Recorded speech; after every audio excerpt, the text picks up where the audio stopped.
Saya ikhwan baru mulai kerja dengan hasil pas-pasan untuk kehidupan saya. Saya ingin menikah dengan salah satu tujuannya untuk membuka pintu rezeki. Tapi kakak perempuan saya masih belum setuju. Karena beliau menganggap finansial saya masih belum cukup. Di samping itu mungkin karena beliau juga belum menikah. Takut saya langkahi. Pertanyaannya, apakah saya boleh menikah tanpa izin keluarga saya? Walau sebenarnya saya juga belum punya calon istri.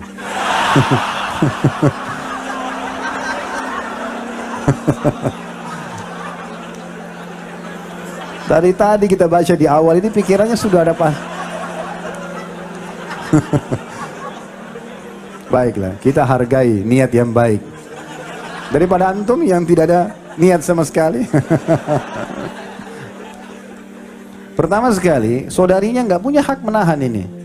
Nggak ada hubungannya antara pernikahan antum dengan adik atau kakak perempuan antum. Nggak ada hubungannya. Kalau ibu mungkin masih bisa jadi pertimbangan. Oh, saudari kita tahan, tidak usah nikah dulu, belum ini, tidak usah pedulikan. Kebutuhan antum lihat, melangkah saja. Yang penting orang tua ridho. Itu berhubungan dengan masalah saudari, gitu kan? Jadi nggak ada hubungannya sama sekali dengan masalah dia menentukan atau tidak, gitu. Kalau masalah bolehkah menikah tanpa izin keluarga, boleh. Laki-laki tidak butuh wali. Antum beda sama perempuan. Datang ke satu kampung, datang ke imam masjid, saya mau nikah, ditunjuk, menikah langsung. Nggak ada masalah. Yang penting syarat-syarat pernikahan dipenuhi kan. Tetapi tata keramanya keluarga tahu ya. Apalagi kita harus iklankan, maka itu sangat baik kalau keluarga memang terlibat. Tapi khusus masalah apakah wajib izin atau tidak, tentu tidak ya. Tentu tidak. Dan saya sarankan tidak apa-apa, bismillah melangkah saja ya. Dan menikah saya sudah bilang, kalau pas-pasan menikah juga dengan wanita yang cukup dengan pas-pasan itu. Yang bedaknya 20.000 ya. Yang bisa makan nasi uduk, satu bungkus itu. Kalau cari yang biasa di mall belanja 2 juta tiap bulan susah gitu kan. Akhirnya kita utang sana sini. Bagaimana jika akhwat incaran hobi dengan K-pop dan Korea-Koreaan? Bagaimana cara menasehatinya? Sedangkan dia belum menjadi tanggung jawab dan muhrim saya. Kenapa antum harus nikah dengan begini? K-pop dan segala. Hah? Cari yang muslimah, ya muslimah. Ikut Korea kenapa? Untuk apa ini? Ya? Jadi tidak usah jadikan incaran begitu. Yang incaran ini teman-teman, orang menikah bukan hanya sekedar teman ya, bukan hanya sekedar menjadi pacar yang halal, bukan. Dia memang akan jadi ibu anak-anak kita, akan jadi kadang-kadang di satu sisi dia bisa menjadi teman, sahabat bertanya, bisa menjadi tempat untuk berbicara, tempat teman untuk berbicara, bisa segala macam fungsinya banyak sekali istri itu. Jadi bukan hanya sekedar istri menikah kemudian hanya dinikmati dari sisi biologis, bukannya itu, terlalu sempit kalau rumah tangga seperti itu. Makanya teman-teman harus wanita yang dewasa, yang bijaksana ya, yang sudah siap untuk menjadi istri. Kalau antum habiskan waktu hanya untuk mengurus dia dengan kekanak-kanakannya, dengan pergaulannya, ini habis waktu untuk apa? Apalagi teman-teman yang pekerja keras, Masya Allah sudah kerja di Jakarta, butuh istri yang sudah mapan, yang siap untuk masak. Kita pulang ke rumah sudah siap, dia juga sudah siap, bukan lagi baru dipandu ya. Maka ini poin yang harus dijadikan sebagai bahan pertimbangan. Allah alam ya, saya tahu begitu. Bahkan saya tahu seorang ikhwah, dia mengatakan, Ustaz, saya salah nggak? Kalau saya S1, saya ingin cari istri saya yang S2. Kalau saya S2, saya ingin cari yang S3. Saya tanya kenapa? Karena saya ingin seorang istri Ustaz yang sudah siap untuk melayani saya di rumah. Saya bilang nggak salah, bisa saja. Karena memang ada orang tidak mampu teman-teman mengurus anak yang masih 17 tahun, 15 tahun, 18 tahun, sibuk. Ya, kita pulang bukannya siap makanan malah minta permen. Ya. Malah minta ini dan itu. Akhirnya tidak, rumah berantakan, tidak diurus. Nah, itu bukan itu yang diharapkan dalam rumah tangga. Diharapkan orang yang sangat mapan. Makanya perlu tahu keluarganya, perlu berbicara sama keluarganya ya, sampai di mana pendidikan rumah tangga itu yang sudah diajarkan oleh orang tuanya. Ada orang tua Masya Allah bijak, anak-anaknya dari kecil sudah dilibatkan di dapur, anak perempuannya sudah dilibatkan dalam membersihkan rumah, dilibatkan untuk menjaga adik-adik yang kecil, jadi dia sudah terbiasa. Ada tidak sama sekali ya. Ada sebagian ikhwah menikah dengan seorang akhwat yang Masya Allah di pengajian jilbabnya besar segala macam, begitu kita dia kaget. Jadi tidak tahu masak, tidak tahu buat masak nasi, nggak tahu gitu. Gimana caranya? Harus suaminya yang ajarin. Apalagi kalau goreng, apalagi kalau ini, belum pakaian, harus minta sama orang tuanya terus. Orang tuanya yang cuciin bajunya, orang tuanya segala macam. Ini tidak mendidik, sehingga ini tidak mapan gitu kan. Kita butuh rumah tangga teman-teman, orang yang sudah mapan. Ambil ilmu itu penting, betul-betul bagi yang belum menikah. Orang-orang yang mau dinikahi itu harus yang sudah siap menjadi istri.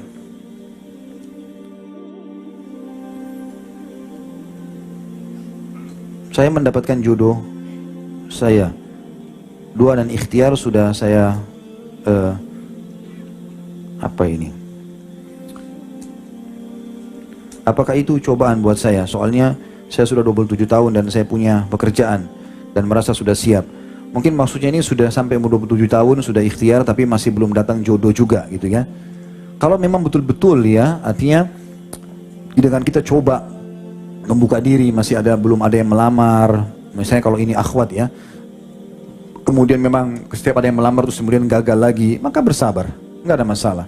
Bersabar saja, insya Allah Allah SWT akan datangkan yang terbaik. Selama kita benar di jalan Allah SWT tidak ada masalah ya. Ada banyak akhwat yang Masya Allah, Allah SWT berikan dia cobaan, nanti umur 30 tahun, 33 tahun, 35 tahun baru dia menikah, tapi diberikan oleh Allah SWT laki-laki yang cocok buat dia.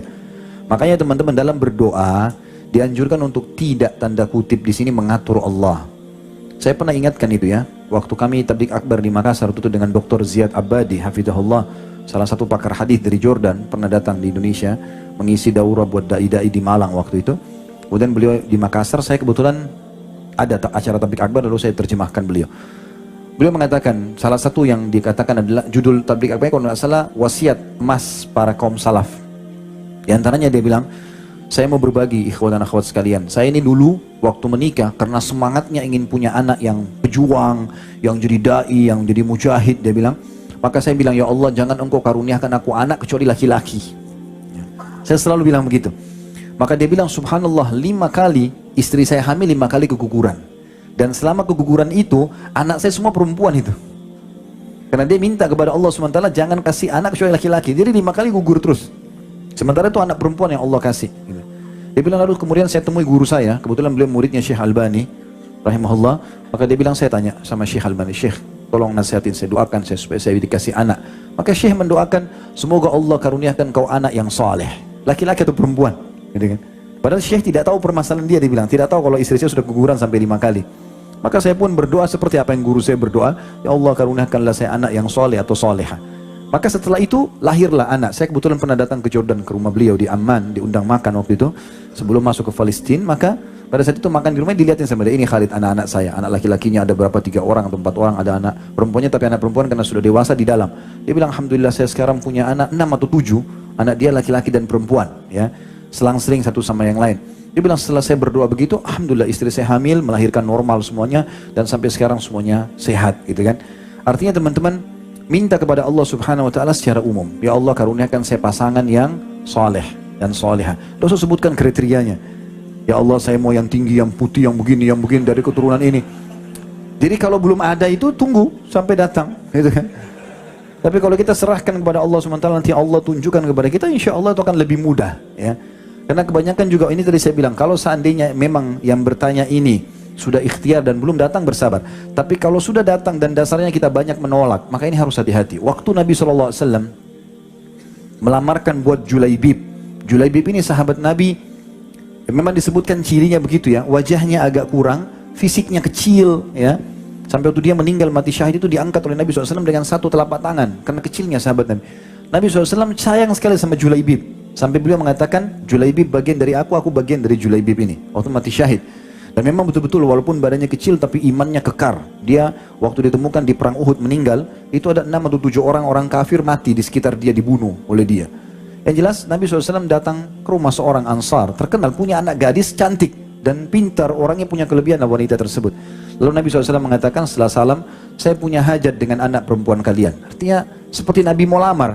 Tiba-tiba mereka sangat senang mengatakan, kalau untuk anda ya Rasulullah, silahkan. Jadi setiap saat kami bisa menerima lamaran itu. Kata Nabi SAW, bukan buat saya, tapi untuk Julaibib, gitu kan? Maka kata mereka, kalau Julaibib kami pertimbangkan ya Rasulullah, gitu. Karena memang Julaibib dikenal orangnya fisiknya kurang, paras wajahnya kurang, gitu loh. Tapi hikmahnya luar biasa. Ternyata anak perempuan ini orang beriman kepada Allah. Lalu dia kata Nabi SAW, cobalah tanya anak kalian. Maka mereka tanyalah, ditanyakan. Lalu kata perempuan tersebut tiba-tiba membuat kaget orang tuanya, jangan tolak lamaran Nabi SAW untukku. Maka diterimalah lamaran Julaibib, dan akhirnya perempuan itu menceritakan, setelah itu betul Allah memberikan ya taufik dan kemuliaan dengan Julaibib ini. Dan dia mati syahid, pasti dia masuk surga gitu kan. Begitu juga dengan kasus waktu menikahnya Zainab binti Jahash dengan Zaid bin Harithah, walaupun nanti cerai. Tapi Nabi SAW yang memberikan pilihan. Menikahnya Bilal dengan wanita-wanita mulia dari Ansar. Itu semua pilihan Nabi SAW. Artinya, kalau telah datang teman-teman, bukan cuma sekedar fisik jadi tolok ukur, tapi minta petunjuk kepada Allah Subhanahu Wa Taala. Mungkin menurut kita tidak baik, tapi menurut Allah Subhanahu Wa Taala baik. Mungkin itu yang terbaik buat kita, gitu kan? Kalau kita tulus menerima hukum Allah Subhanahu Wa Taala, maka Allah akan bisa ubah keadaan-keadaan mungkin di mata orang biasa, tapi di mata kita punya kelebihan. Wa asa an tuhibbu syai'an wa huwa syarrun lakum. Mungkin kalian suka sesuatu tapi itu buruk buat kalian. Wa asa an takrahu syai'an wa huwa khairun lakum. Atau kadang-kadang kalian membenci sesuatu tapi itu lebih baik buat kalian. Wallahu ya'lamu wa antum la ta'lamun. Allah lebih tahu dan kalian tidak tahu masalah itu. Jadi mungkin Allah alam saran saya untuk penanya seperti itu. Mudah-mudahan bisa difahami masalah ini.